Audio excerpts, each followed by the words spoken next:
Ultrasound-guided foam sclerotherapy is an incredible technology or modality to get rid of varicose veins. It's very simple. We use an ultrasound probe to see the vein under the skin, and we direct a tiny needle, a very small needle, into that vein, and we inject a foam agent into the vein, and it causes instantaneous spasm or contraction of that vein, and the vein eventually scars up, gets absorbed by the body, and goes away. Incredible, incredible treatment. The alternatives to ultrasound-guided foam sclerotherapy, there's only one that I'm aware of, and that's ambulatory phlebectomy, or what's sometimes called microphlebectomy. And that is essentially a surgical procedure where through a needle puncture or a small incision, the varicose veins that are bulging the skin are removed with a hook device. Inevitably, there's going to be some scarring, rarely some nerve damage, and inevitably there's going to be some veins left behind with that type of a treatment. Other than phlebectomy, there is no alternative to foam sclerotherapy. And frankly, I think foam sclerotherapy is better. And the reason is it's not surgical. When you inject foam into these veins, it gets every abnormal vein. It doesn't leave any vein behind. There's no scarring, there's no risk of nerve damage. If you don't know what you're doing with foam sclerotherapy, it can be dangerous. If you put that foam in an artery,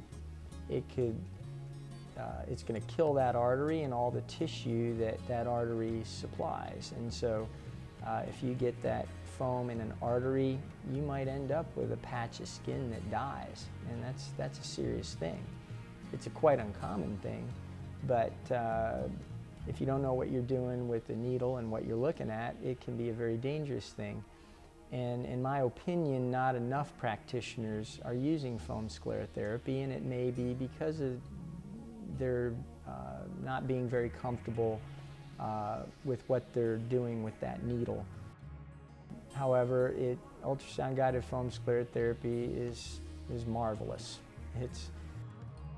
In my opinion, it separates incompletely treated vein patients from 100% patient satisfaction patients. And at Vein 911, we routinely see patients who've been to other centers and not been satisfied and are undertreated and still have varicose veins.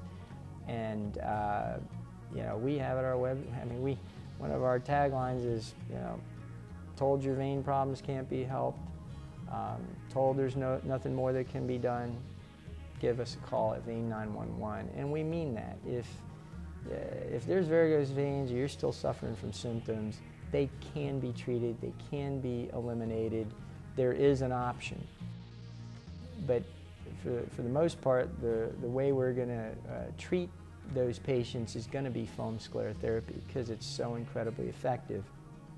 So again, foam sclerotherapy was first popularized in Europe. It's used here in this country quite a bit, but again, I don't think as much as it should be by your average vein care practitioner. And frankly, I'd say if your vein care practitioner doesn't offer foam sclerotherapy, they're going to have a lot of unsatisfied patients, just plain and simple. That's my firm opinion. And so what are the risks of foam sclerotherapy? Well, there's very rare allergies to the agent. When we inject foam into these veins, they're going to harden. Okay, they're going to harden, and the patient's going to feel a cord under the skin, and over time the body's going to absorb that vein. They're also going to be a little bit tender. Now, tenderness is not pain. Tenderness is where it hurts a little bit when you press on it, but when you're standing there, it doesn't hurt. That's tenderness. So after we do foam sclerotherapy, the patient's going to have mildly tender cords where those varicose veins were, but over time, over weeks and months, those veins will be absorbed by the body.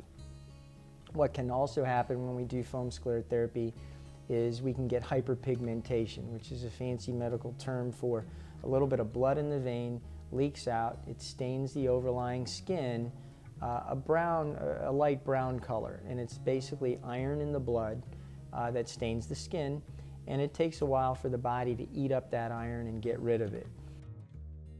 Statistically, it's said that 99% of this pigment is gone within 1 year.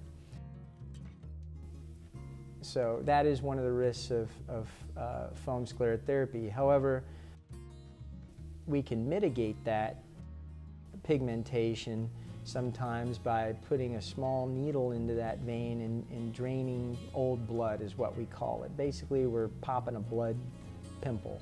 And when we let that blood leak out and get rid of it, then that pigment often improves much quicker. But honestly, I haven't found a patient yet that is going to take surgery, no matter how minimally invasive it is, over foam injection. Just haven't found any yet. So what are the other risks of foam sclerotherapy? Rare allergies, we talked about pigmentation, these tender cords that are going to go away. One of the rare things that can happen with foam sclerotherapy is people who have migraine headaches or are predisposed to migraine headaches. Foam has been reported to possibly induce a migraine headache in those people who have already had a migraine headache or already suffer from migraines. Another very rare thing that's been reported a handful of times in the world literature is strange neurologic events after foam sclerotherapy. Things like numbness of the arms and hands, spots in front of the eyes, and things like this.